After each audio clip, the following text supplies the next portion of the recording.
Media సమావేశం పెట్టడానికి ప్రధాన ఉద్దేశం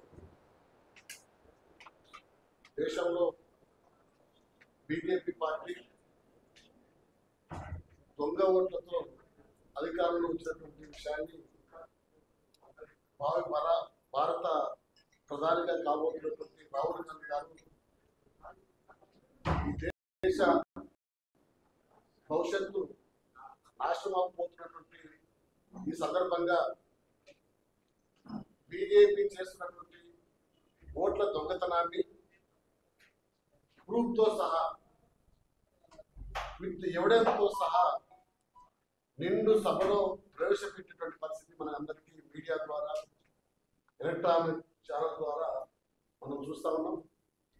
ఉదాహరణకు ఆయన చెప్తూ కర్ణాటక రాష్ట్రంలో మాదేవ్పూర్ నియోజకవర్గం ఒక్క నియోజకవర్గంలోనే 1,250,000 ఓట్లు బోగస్ ఓట్లకు చెప్పేసి విత్ ప్రూఫ్తో సహా నిండు పార్లమెంట్ లో ప్రభుత్వం ముందు పెట్టినటువంటి పరిస్థితి మనం చూసాం.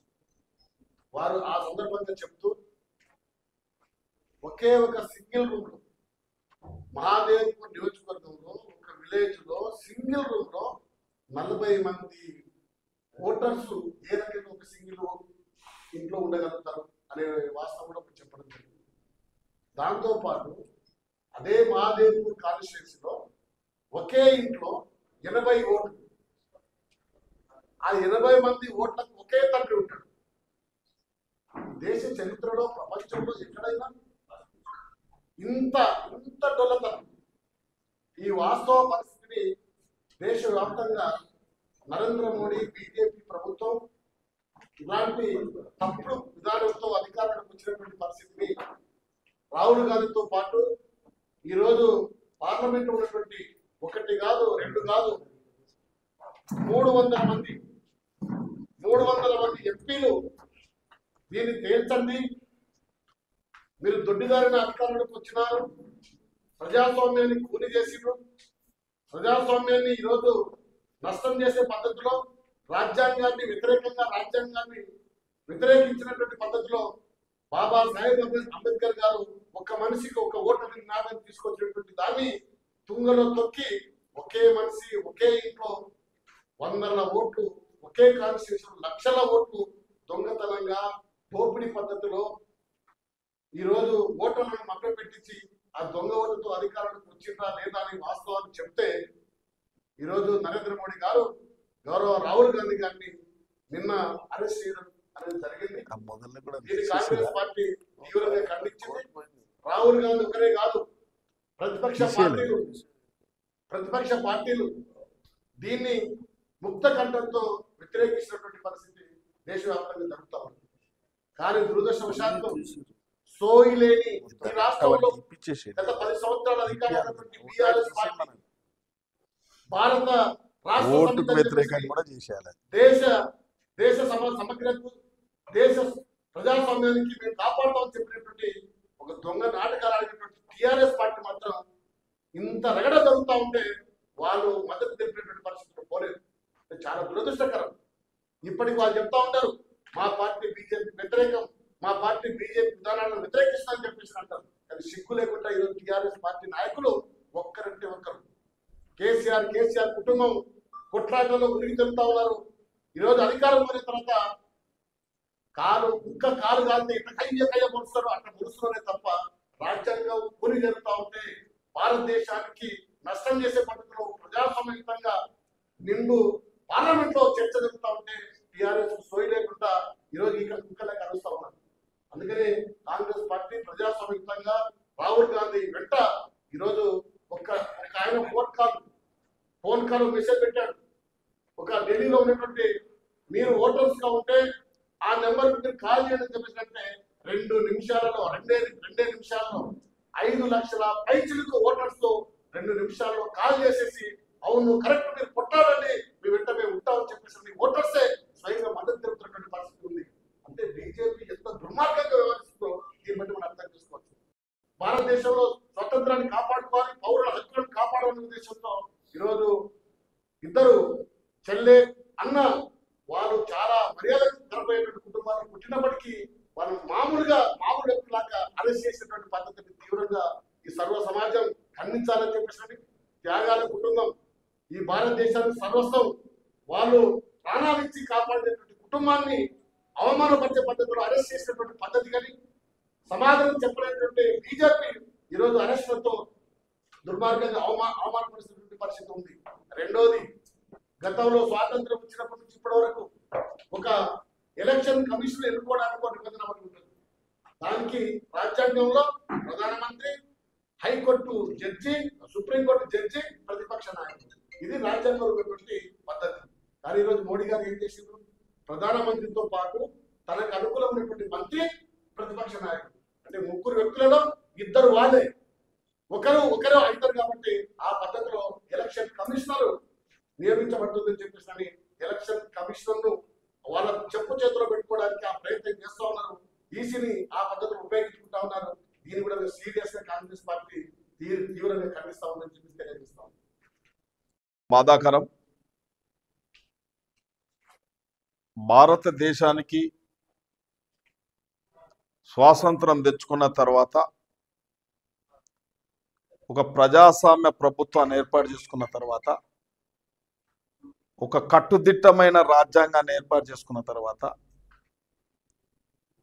ఈ దేశంలో ప్రజాస్వామ్య ప్రభుత్వాలు ఏర్పాటు చేసుకోవాలంటే ఒక స్వయం ప్రతిపత్తి కలిగిన సంస్థ, అది ఎన్నికల సంస్థ ఒకటైతే, రాజకీయ నాయకులు అవినీతిలో అక్రమాలు పాల్పడితే ఒక సిబిఐ సంస్థ, అంటే ఇటువంటి స్వయం ప్రతిపత్తి కలిగిన శక్తులన్నీ కూడా ఈ దేశానికి ఉపయోగపడే విధంగా, ఈ దేశం యొక్క సాంప్రదాయాన్ని, విలువలను కాపాడే విధంగా ఈ సంస్థలు పనిచేయాలి. కానీ ఇవాళ దేశంలో ఉన్న బీజేపీ పార్టీకి కొలీడై, ఈ భాషలో చెప్పాలంటే పూర్తిగా వాళ్ళు కనుసైలలో పనిచేస్తూ ఉన్నాయి.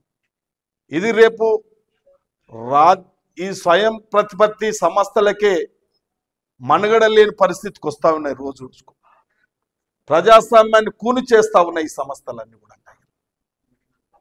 ఇవల్ల ఒక ఓటర్ లిస్టు పారదర్శకంగా దాన్ని తయారు చేసినప్పుడు, నిజమైన ఓటర్ ఎన్నికలలో తన ఓటు హక్కును వినియోగించుకున్నప్పుడే ఒక స్పష్టమైన రాజకీయ పార్టీ, ఒక మంచి నాయకుని ఎన్నుకోబడతా ఉన్నారు. కానీ ఇవాళ దొడ్డిదారిన ఓటర్ లిస్టుని ఇష్టానుసారంగా వాళ్ళకి ఇచ్చిన నచ్చిన పేర్లు ఉండే విధంగా, వారికి వ్యతిరేకంగా ఉన్న ఓటర్స్ని తీసేసే విధంగా ఒక్కొక్క ఇంట్లో ఉదాహరణకు వాళ్ళు ఇష్టానుసారంగా నమోదు చేసుకుంటా ఉన్నారు. ఒక దిక్కు ఓటర్ లిస్టు తప్పుల తడక, ఒక దిక్కు ఈవీఎంలు తప్పుల తడక. నిజమైన ప్రజాస్వామ్య పార్టీ అధికారంలోకి రాగలేకపోతుంది, నిజమైన నాయకుని ఎన్నుకోలేకపోతా ఉన్నారు. ఇవాళ మా నాయకుడు దేశానికి స్వాతంత్రం తెచ్చిన కుటుంబం, దేశం గురించి ప్రాణత్యాగం చేసిన కుటుంబం, రాజకీయ విలువలు కాపాడే కుటుంబం, ఈ దేశం బాగు కొరకు అహర్నిశలు కృషి చేస్తున్న నాయకుడు రాహుల్ గాంధీ గారు ఒట్టిగా ఆధారాలు లేకుండా మాట్లాడలే. ఆధారాలు పెట్టుకొని ఎక్కడెక్కడ ఓటర్ లిస్ట్ అవకతవకలు జరిగినాయో అవన్నిటిని ఆధారాలతో సహా పార్లమెంట్లో బయట ప్రజలకు తెలిసే విధంగా ఈ యొక్క కార్యక్రమం తీసుకుంటే, ఇవాళ పార్లమెంట్లో వారి వాదన వినిపిస్తే పెడచెవిన పెట్టినప్పటికీ బయట ఇవాళ ఎలక్షన్ కమిషన్కు ఒక కంప్లైంట్ చేయాలి అని చెప్పి భారతదేశంలో ఉన్న అన్ని పార్టీల ఎంపీలు, దాదాపు 300 ఎంపీలు కలిసి ప్రజాస్వామ్యబద్ధంగా ఒక ఫిర్యాదు చేయనికపోతే అక్రమంగా ప్రపంచంలో ఎక్కడ లేని విధంగా, గౌరవం లేకుండా ఒక సామాన్య మానవులను కూడా అరెస్ట్ చేసినట్టు చేస్తే అసలు ప్రజాస్వామ్యం అనబడుతుందా? ఇది ఈ దేశ సాంప్రదాయం ఇదేనా? ప్రజాస్వామ్యం అంటే ఇదేనా? మన స్వాతంత్రం తెచ్చుకున్నది ఇందుకేనా అని ఒక్కొక్కసారి ఆలోచన చేసి ఇలా రాజకీయ విలువలు కాపాడుకోవాలి, రాజ్యాంగాన్ని కాపాడుకోవాలి. నిజంగా ఈ ఎన్నికల కమిషన్ పూర్తిగా తొత్తుగా మోదీకి తొత్తుగా మారిపోయింది. ఇలా ఎలక్షన్ కమిషన్ అనేది రాష్ట్రంలో గతంలో 10 ఏళ్ళు కూడా ఇక్కడ కూడా టిఆర్ఎస్ పార్టీకి తొత్తుగా మారిపోయింది. ప్రజలు తిరగబడి ప్రజాస్వామ్యాన్ని కాపాడి ప్రజాపాలన నెలకొల్పడ్డారు. ఇలా ప్రజాస్వామ్య ప్రభుత్వం పనిచేస్తుంది. ఇక్కడ దేశంలో ఖబర్దార్ మోడీ బీజేపీ నాయకులారా చెప్తా ఉన్నాం, మీరెంత దొడ్డిదారిన అధికారం అనుభవిస్తూ ఇష్టానుసారంగా ఇలా స్వాతంత్ర ప్రతిపత్తి కలిగిన సంస్థలను మీ గుప్పిట్లో పెట్టుకొని మీ తొత్తులుగా మార్చుకొని అధికారం అనుభవిస్తున్నారు. తస్మత్ జాగ్రత్త. నీవెన్ని ఓటర్ లిస్టు తప్పులు తడక చేసినా, బోగస్ ఓటర్స్ నమోదు చేసినా, నీవు ఈవీఎంలను వాడినా ఏదో ఒక రోజు ప్రజాస్వామ్య విప్లవం రాబోతుంది. ఈ దేశంలో కనివిని ఎరగని రీతిలో కాంగ్రెస్ పార్టీ అధికారంలోకి రాబోతుంది. భవిష్యత్తులో రాహుల్ గాంధీ ప్రధానమంత్రి కాబోతున్నాడు. మీరెన్ని కుట్టు కుతంత్రాలు చేసినా, ఎన్ని కుయుక్తులు పన్నినా రేపు రాబోయేది ఈ దేశంలో స్వచ్ఛమైన ప్రజాస్వామ్యం, స్వచ్ఛమైన కాంగ్రెస్ పార్టీ.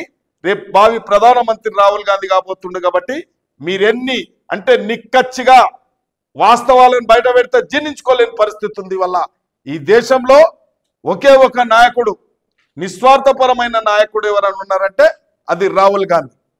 ఇవాళ మీరు చేసిన అన్యాయాలు, అక్రమాలు, దుర్మార్గాలు, ఈ దేశాన్ని పట్టి పీడిస్తున్న నేరగాళ్ళు, దేశానికి ఆర్థిక నేరగాళ్ళు దోషి పెడతా ఉన్నారు.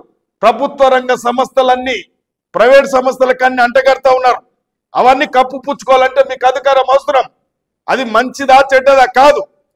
అవన్నీ కప్పు పుచ్చుకోవడానికి మీరు చేసే అన్యాయాలు, అక్రమాలు, కుంభకోణాలన్నింటినీ కప్పిపుచ్చుకోవాలంటే దొడ్డిదారిన అధికారాన్ని లభించుకోవాలి. కాబట్టి మీరు ఈ దేశాన్ని నాశనం చేస్తున్నారు, ఈ యొక్క ప్రజాస్వామ్యాన్ని కూని చేస్తున్నారు. త్వరలోనే మీకు చక్కటి జవాబు ప్రజలు చెప్పబోతున్నారు. కాబట్టి నిన్న మేము ఢిల్లీలో జరిగిన రాహుల్ గాంధీ అరెస్టును, ప్రియాంక గాంధీ అరెస్టును, అఖిలేష్ కుమారి అరెస్టును మేము తీవ్రంగా ఖండిస్తున్నాం. తస్మత్ జాగ్రత్త. రాబోయే కాలంలో ఇవాళ మేము ఈ ప్రజాస్వామ్యాన్ని కాపాడతాం, ప్రజాస్వామ్య విలువలు కాపాడతాం, ఈ యొక్క స్వతంత్ర ప్రతిపత్తి గల సంస్థలను కాపాడతాం. నీతిగా, నిజాయితీగా రేపు భవిష్యత్తులో మంచి పరిపాలన అందించబోతామని చెప్పి పత్రిక ముఖంగా తెలియజేస్తా ఉన్నాం.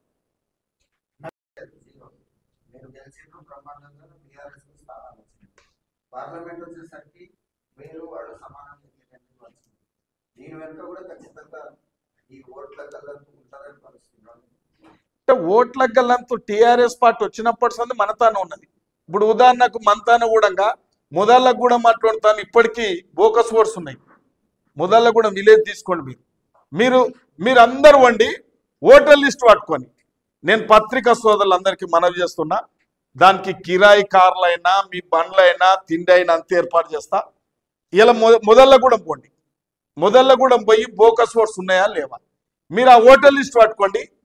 ఆ నివాస ప్రాంతం అదే గ్రామమా చూడండి. నేను ఒక్క ఉదాహరణ ఇస్తున్నా, అటువంటి 50 గ్రామాలు ఇస్తాను. ఒకటి ముదళ్ళగూడెం గ్రామం రాసుకోండి, బోకస్ ఓట్స్ ఉన్నారా లేరా అనేది చూసుకోండి.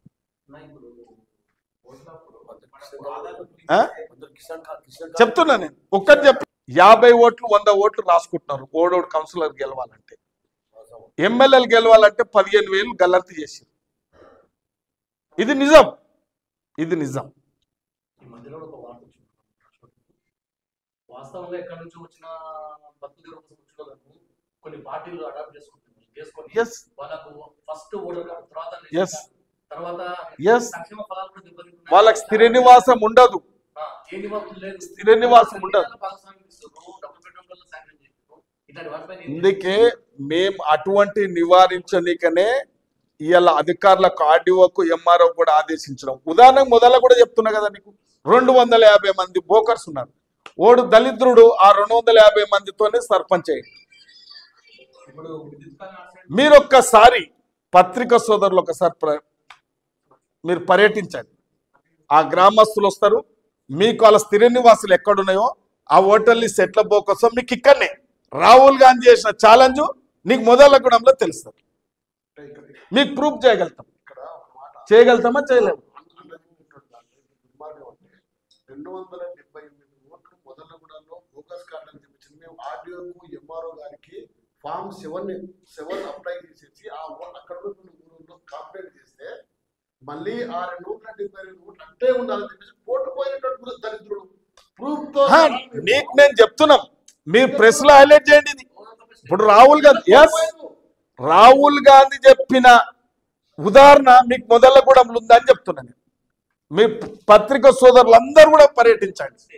మొదలగూడలో 272 ఓట్లు బోగస్ అని చెప్పేసానని మా పార్టీ అక్కడ ఉన్నటువంటి కార్యకర్తలు బోగస్ ఓట్లు, అక్కడ ఉన్నటువంటి ఒక ప్రజాప్రతినిధి అత్త ఓటాడ ఉంటుంది, బామర్ది ఓటాడ ఉంటుంది. అక్కడ ఉన్నటువంటి కాలేజ్ ఉంది, ఇంజనీరింగ్ కాలేజ్ ఉంది, కాలేజీలో చదువుకున్న పిల్లలు ఓట్లు ఉంటుంది. అక్కడ మొదలగూడానికి ఏం సంబంధము, ఆ కాలేజీకి ఏం సంబంధము, ఏమైనా అర్థం ఉందా? కాబట్టి మేము దానికి ఫామ్ 7 అప్లై చేస్తే దాన్ని సపోర్ట్ చేసేవారు దాంతో మీరు దయచేసి రాహుల్ గాంధీ ఈ దేశం ప్రజాస్వామ్యాన్ని కాపాడాలని 10 మంది కార్యకర్తలు వస్తారు. ఆ ఓటర్ లిస్టు యొక్క ఓటర్ను మీరు ఐడెంటిఫై చేయండి. నిజంగానే ఒరిజినల్ ఓటర్ లిస్ట్ లో ఉన్నాడా, నిజంగా స్థిర నివాసం ఇక్కడ ఉందా మీరు చూడాలి.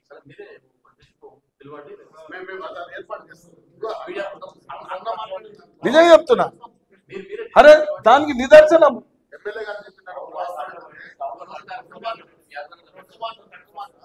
గత ప్రభుత్వాల్లో పరిపాలన చేసినటువంటి పాలక వర్గాలు ఈ మన సాధనలో ఉన్నటువంటి పరిశ్రమలు ఉన్నాయి కాబట్టి ఇతర రాష్ట్రాలకి వచ్చినటువంటి కార్మికులు, ఇతర రాష్ట్రాల నుంచి వచ్చినటువంటి వలస కార్మికులు, వలస వాళ్ళు ఉన్నటువంటి వాళ్ళను భయపెట్టి ఒక్క ఇంట్లో 20 మంది ఓటర్స్ నమోదు చేసుకున్నారు. ఒక్క ఇంట్లో వాళ్ళకి ఏదేదో కళ్ళపల్లి కబుర్లు చెప్పి డబల్ బెడ్రూమ్ ఇస్తా అని చెప్పేసి వాళ్ళ పేరు సెలెక్ట్ చేసేసుకుని దొంగ ఓటర్లతో గెలిపినటువంటి మాట ఎమ్మెల్యే గారు చెప్పిన మాట 200% కరెక్ట్.